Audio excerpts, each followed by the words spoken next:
qualsiasi paradisa, uvantainani, omaly teny safa sento la vicisa, nuvantaninao, noni fanciani, fangia e manantena, ilunang kayanao, lamuri,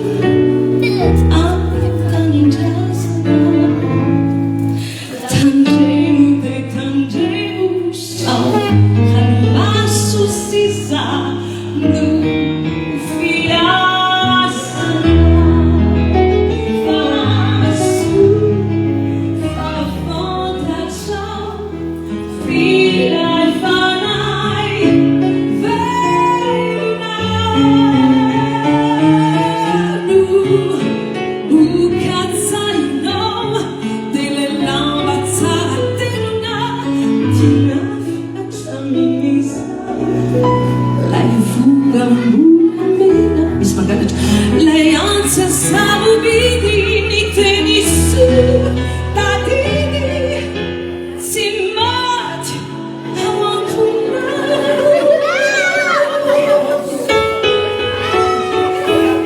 izay lay taninao, na de tonta za tsy amety, tsy atakalo andrambay.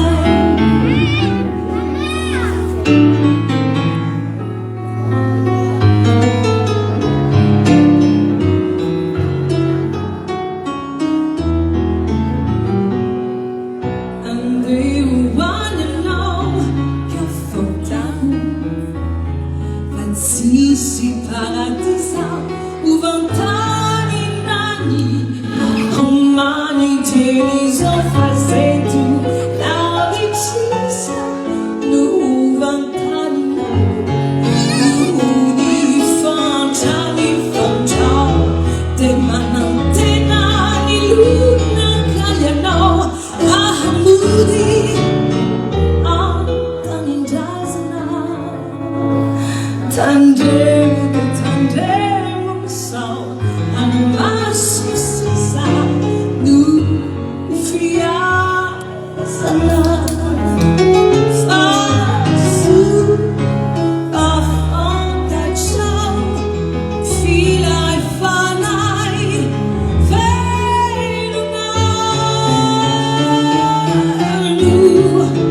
ukatsainao, delle lamba tsara tenona, tsy nafy hatraminy zao.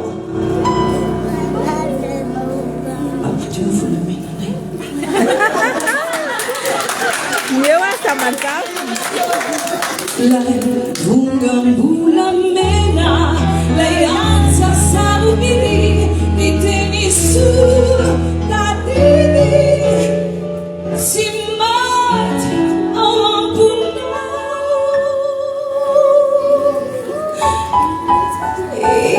izay lay taninao, na de tonta za tsy amety, tsy atakalo andrambay.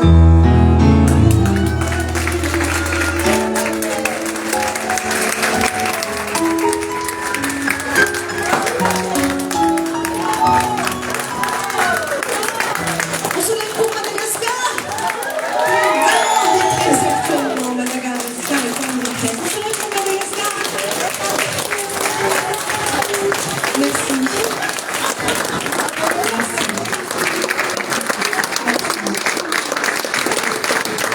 Mais on s'en sortira. On s'en sortira. On s'en sortira. On s'en sortira. Voilà, l'émotion.